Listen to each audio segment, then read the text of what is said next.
Hit and run प्रकरणी बॉलिवूडचा अभिनेता सलमान खान आता चांगलाच अडचणीत सापडलाय।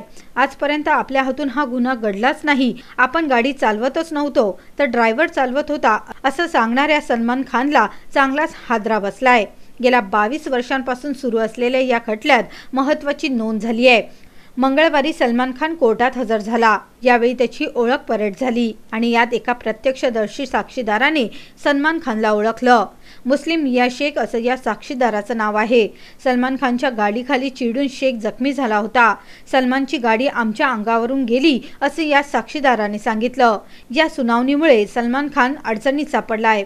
जर साक्षीदाराची साक्ष कोर्टात गृहीत धरली गेली तर सलमानवर पुढील कारवाईचा मार्ग मोकळा होईल। या प्रकरणी सलमानला 10 वर्षांची शिक्षा देखील होऊ शकते।